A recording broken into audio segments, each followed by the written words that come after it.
Papo com o Anjo. Olá pessoal, bem-vindo ao podcast Papo com o Anjo. Mais um episódio incrível e hoje vamos ter uma aula sobre Venture Capital. E o que é Venture Capital? Chama capital de risco. E atenção, você que estiver precisando de investimento, quiser entender como funciona esse mundo, entender como é que é captar dinheiro para o seu negócio. E, na minha opinião, é o cara que mais entende desse tal de Venture Capital no Brasil.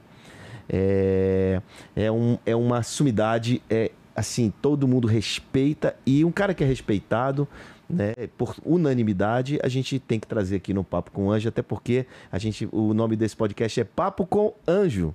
Ele é muito mais do que anjo, ele é um Venture Capitalist. Com as senhoras e senhores, Edson Rigonati. Muito obrigado pelo convite, João. Feliz de estar aqui com você. Bacana demais. O Edson, além de investir em startups, ele também gera conteúdo. Ele tem um podcast também muito legal. Como é o nome do podcast? Playbook. Playbook. Procura aí Playbook, você vai adorar. Eu já tive lá, já bati um papo com ele. Engraçado que a primeira do baú, e ele vem e a gente falou muito sobre investimento, sobre negócios, né? É muito estruturado o teu podcast.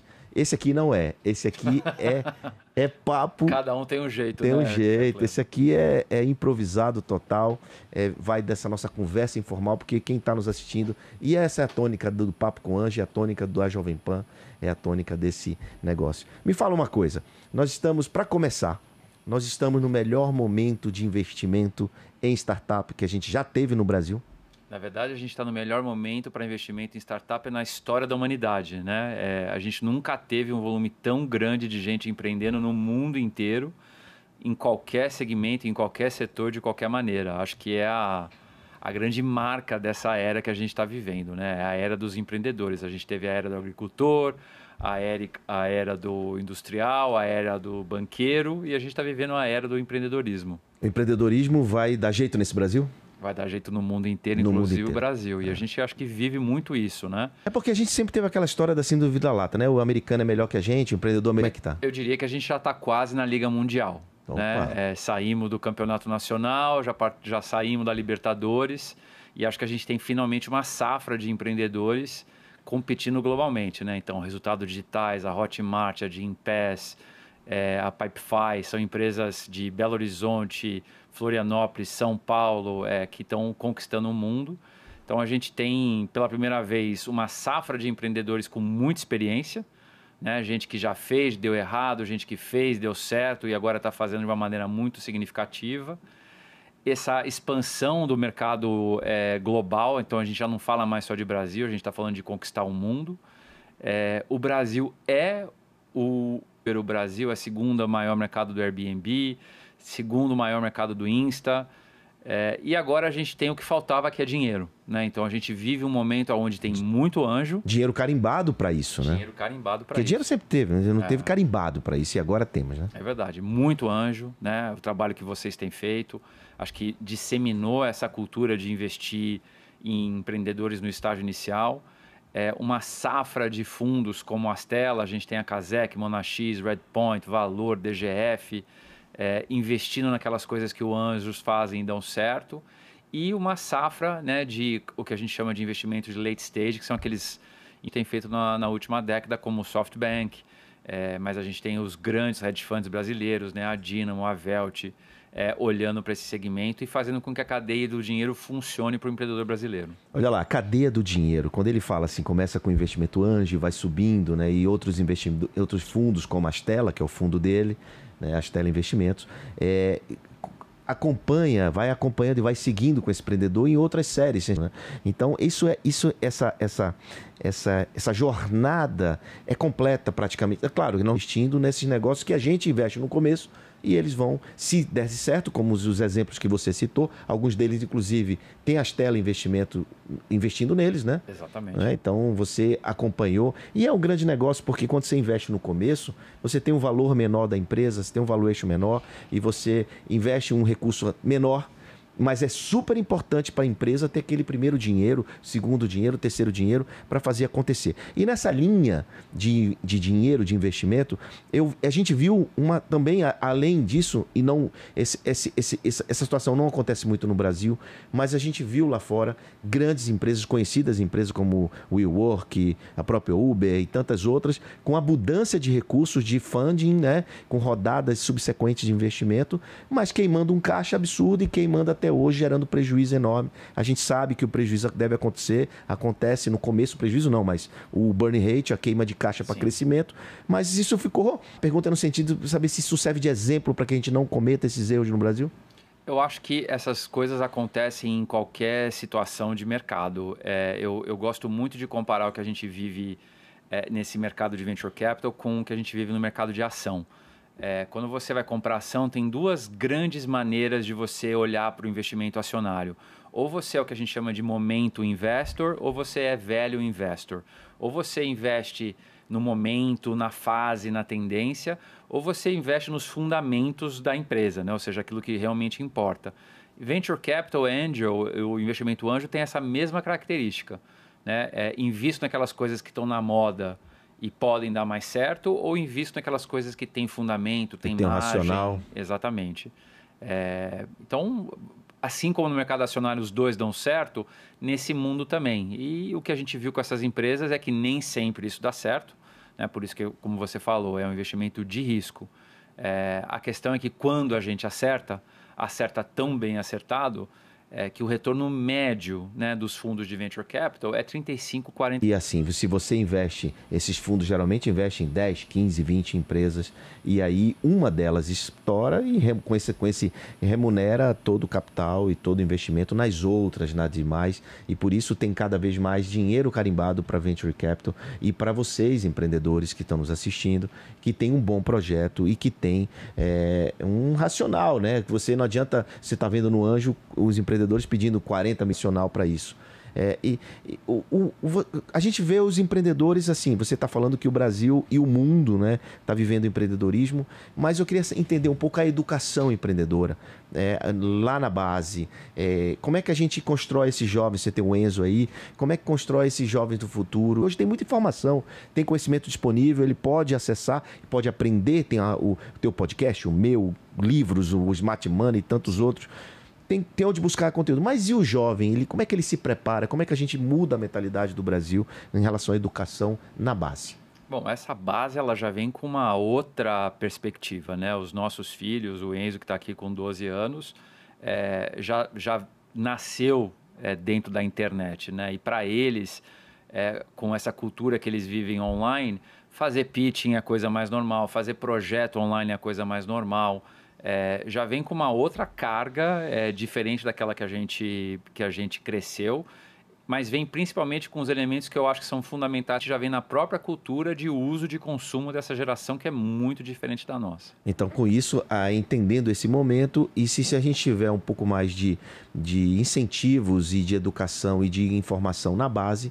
Se espelham nos grandes sucessos, né? Então, por que o futebol estourou no Brasil? Porque apareceu um garoto chamado Pelé, que era incrível e era igual o meu vizinho. Uhum. Né? Então, assim, quando eu vejo alguém que é igual eu, que consegue um sucesso, eu quero fazer aquilo também. Né? Então, as meninas que olham a Anitta falam, nossa, podia ser eu, e vão atrás e tentam.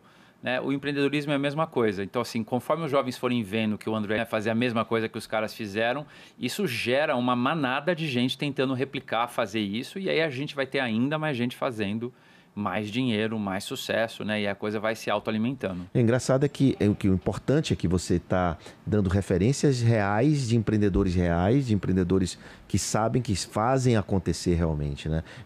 A questão é quando essa inspiração vem de gente que efetivamente não tem resultados e que quer ensinar, quer ser professor de surf sem nunca ter surfado, né?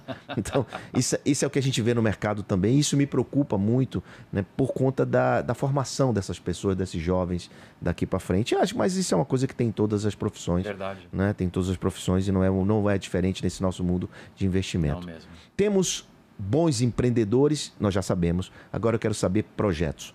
Nós temos boas startups para investir. É maior do que era o ano passado, do que era o ano retrasado? Como é que é o filtro disso e como é que você faz? E o que você olha na hora da análise dessas oportunidades? O crescimento qualitativo é exponencial. Qualitativo. A gente já investe há mais de 10 anos e nos últimos 10 anos a gente tem visto entre 700 e 1.000 novas startups todo ano. Ok. São 70, 80 startups por mês que a gente conversa. O que é muito diferente é a qualidade. De novo, como a gente estava falando, é o cara que já fez, está fazendo de novo, que não tinha time, agora trabalhou dentro de uma dessas grandes empresas e está saindo e fazendo do jeito dele, do que a gente tinha no ano passado. E isso tem aumentado mês a mês, né? É muito legal.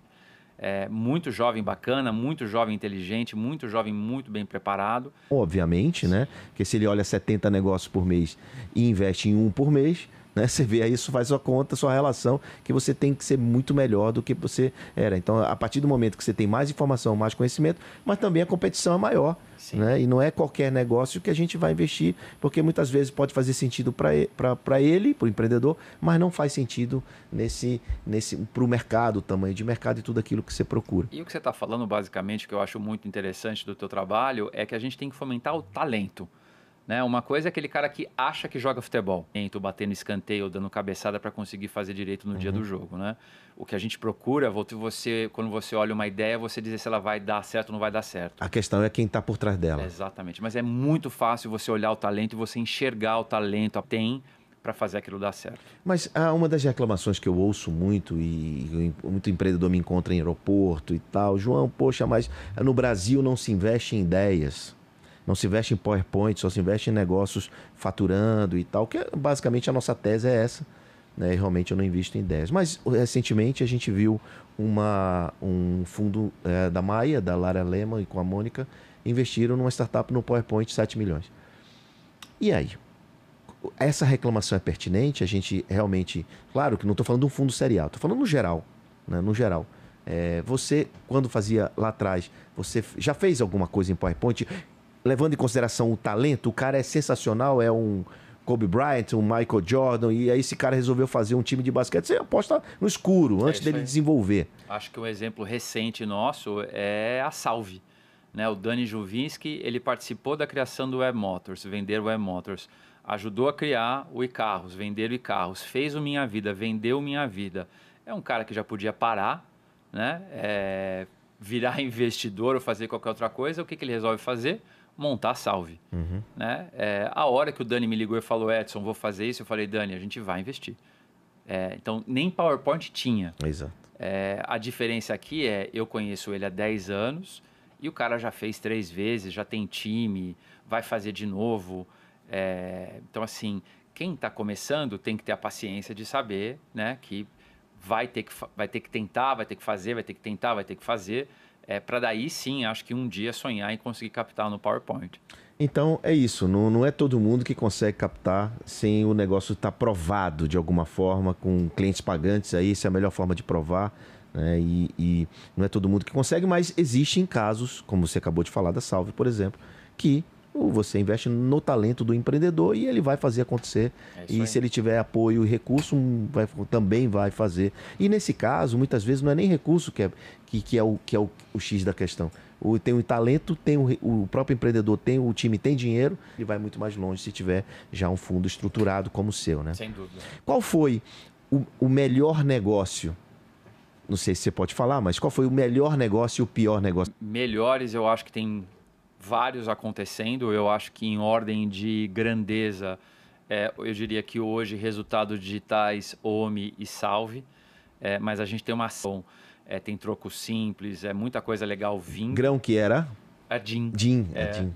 Da Mônica Saccarelli, que fez a Rico com Você. Exatamente. Né? Então, mais um exemplo desse tipo de empreendedor.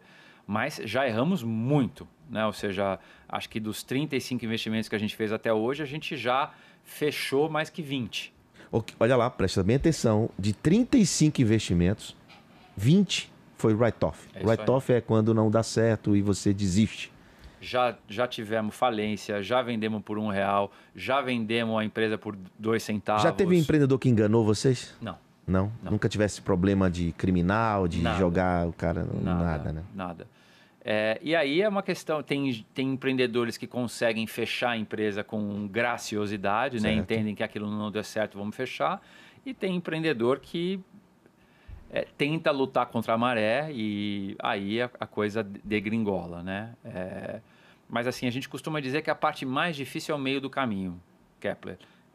As coisas que vão bem vão sempre muito bem. As coisas que vão mal é muito fácil, né? Você saber que elas vão mal e você pula fora. O grande desafio no nosso negócio é o meio do caminho, o que a gente chama do messy middle. É quando você não sabe se a coisa vai ou não vai dar certo, ou vai dar errado. É aí que eu acho que as coisas são muito difíceis para o investidor e para o empreendedor. Recentemente eu falei do moat, que é o fosso, né? Eu falei sobre isso e eu de verdade não sabia o que era moat, o sentido do fosso, né? No Venture Capital. Eu fui perguntar para o meu guru, que é o Pierre. Pierre, que porra é fosso?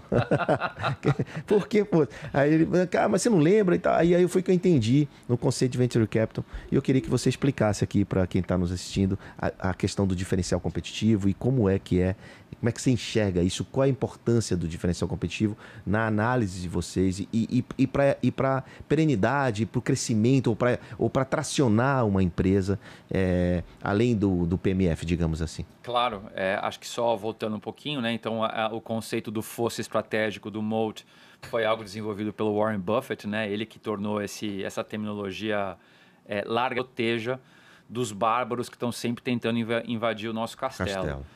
No mundo do Venture Capital, no mundo dos anjos, existem só 3 tipos de fosso estratégico.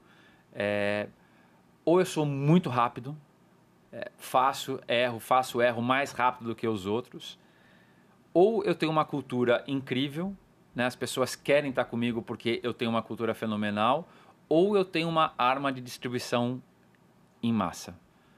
Eu costumo brincar aqui que o que a gente procura, na verdade, são mongóis atirando de arco e flecha em cima do cavalo e os romanos não têm ideia da onde vem o negócio. Né? Ou seja, empreendedor está atacando, né? Ou seja, o nosso papel como anjo, como venture capital, é investir, mudar o mundo de alguma maneira. E só quando você tem uma forma de ataque única é que você consegue ter uma vantagem competitiva significativa. O que é uma vantagem competitiva? Eu sei vender e sei gerar oportunidade de maneira orgânica. Não tenho que pagar para o Google, não tenho que pagar para o Facebook, não tenho que fazer mídia paga, né? As pessoas vão falar comigo porque eu tenho alguma coisa muito relevante ou eu sei chegar a elas de maneira orgânica, de maneira proprietária. Muito bem, maravilha, né? Pô, a gente não sabe tudo, cara. E eu sou um eterno aprendiz, eu vivo aprender. Exercito isso no sentido de buscar aprender o tempo todo. Tem que ser. E não tenho vergonha nenhuma de dizer não sei. Quantas e quantas vezes me perguntam coisa, eu digo, cara, não sei. Eu vou estudar, vou ver e te trago a resposta. E acho que essa é a principal característica dos melhores empreendedores, né? Agilidade de aprendizagem e esse desejo eterno de aprender. Olha, você que está nos assistindo, mais ou menos a linha que você investe, porque também não adianta incentivar quem tem PowerPoint, só no PowerPoint, aplicar para as teleinvestimentos. Eu acho que não cabe, ou cabe? Tudo depende, João. A gente gosta de falar com o maior número de gente possível, né? Então, assim, a gente procura ser aberto, a gente procura escrever e divulgar o nosso evangelho porque a gente acha que assim a gente se alinha intelectualmente com as pessoas. Sim. Então as pessoas geralmente ela vem falar com a gente quando ela entende o que é uma vantagem competitiva, ela quer criar um negócio com eficiência de capital, ela não quer só dinheiro pelo dinheiro. Mas aí a gente está de portas abertas para quem quiser falar com a gente e tiver a mesma filosofia. Acho que é importante você entrar no site astela.com. Astelainvest.com. Eu vou escrever aqui embaixo. É importante você entrar lá para entender um pouco o que eles fazem, o que eles investem, antes de aplicar para a Astela. Mas muitos empreendedores brasileiros, muitas startups, chegam para mim e sempre dizem assim, eu não vou levar isso aqui para a Astela, porque eu sei que o Edson não vai, o Rigonati, que é você. Eu ouço muito isso, cara, e que é o seguinte... se você tem a história do Arc Flash também é muito legal, mas se você tem uma startup que você tem vários modelos de negócio, você tem várias coisas dentro, parece um canivete suíço, não leve pro Edson que ele não vai olhar, ele vai dizer qual é o teu principal negócio. É isso aí. Me fala um pouco sobre isso, qual é a tua lógica para falar isso? A gente acredita muito no foco, e acho que a melhor analogia que a gente usou até hoje é a Normandia. Todo grande empreendedor quer conquistar a Europa. Certo. Né? A dificuldade é por onde que eu entro. Por onde que eu entro? Posso entrar pelo Bósforo, posso entrar pela Itália, pela Espanha, pelas centenas de praias na França, mas você de verdade só consegue iniciar um ataque quando você escolhe uma praia. Exatamente. E foi uma praia, aliás, foi uma praia surpresa, diga-se de passagem, que eles esperavam outro lugar, né? Exatamente. Eu não sei, não sei lá o que, o nome da outra praia, e foram para outro lugar. Hitler estava esperando numa praia e foi na outra, Exatamente. Né? Então, o que a gente procura é isso. São empreendedores que têm a coragem, e é necessário ter coragem para você focar. Por que tem que ter coragem? Porque se eu não foco, a minha chance de sobrevivência é alta. Certo. Né? Eu tenho certeza que alguma coisa eu vou conseguir fazer. Você atira para todo lado, de repente você ali acerta alguma coisa. Agora, se eu tenho foco e erro, é morte. Certo. Então, para o empreendedor, é mais difícil focar. Mas o que eu digo para eles é que se você não foca, a chance de invadir é quase zero. É assim. Bom, e eu não podia ir embora daqui, porque parece que eu soube que você vai desenvolver um curso chamado... um curso chamado Product Market Fit. Você já fez esse piloto desse treinamento com a Bossa Nova lá com a gente, e todo mundo adorou. Aliás, todo mundo é seu fã, você é um dos caras que mais entende. Isso não é você conseguir levar para mais pessoas, porque se mais pessoas tiverem acesso a isso, você vai ajudar muito mais gente. Então, como você pensou nisso, de alguma forma de levar esse conteúdo para mais pessoas, ou você vai deixar ainda um pouco restrito para alguns grupos? Estamos tentando, porque eu acho que foi incrível. Foi.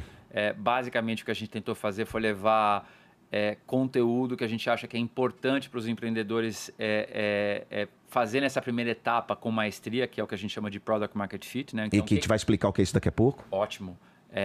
E a gente vai tentar escalar um pouquinho mais esse ano e quem sabe mais para frente, acho que tornar isso público para qualquer empreendedor conseguir ter essa informação e usar da melhor maneira possível. Eu faço, ele nos assiste, vai querer ter acesso ao Product Market Fit. Mas, dando o gostinho, o que é o PMF, que é tão importante para dali tracionar para o negócio? O negócio só vai ser unicórnio ele realmente entender ou passar pelo PMF. E o que é o PMF? Product Market encontra eco no mercado, né? Então assim, as pessoas gostam do produto, usam o produto, precisam do produto. Eu tenho um canal de distribuição, eu sei como eu vou atacar, né? Eu posso vender pelo telefone, eu posso vender presencial, eu posso vender pela internet, através de representantes. E tem um time por trás capaz de levar isso adiante. Então, a gente chama isso de célula-tronco. Célula-tronco. Eu consegui montar a célula-tronco funciona, que é a tal da tração, né? Então... Eu tenho métricas de uso, gente usando o meu produto, não vivendo mais sem o meu produto, né? Adora meu produto, sei vender, sei qual que é o custo e sair de uma startup de fundo de quintal para uma empresa gigantesca. Parece fácil, mas não é.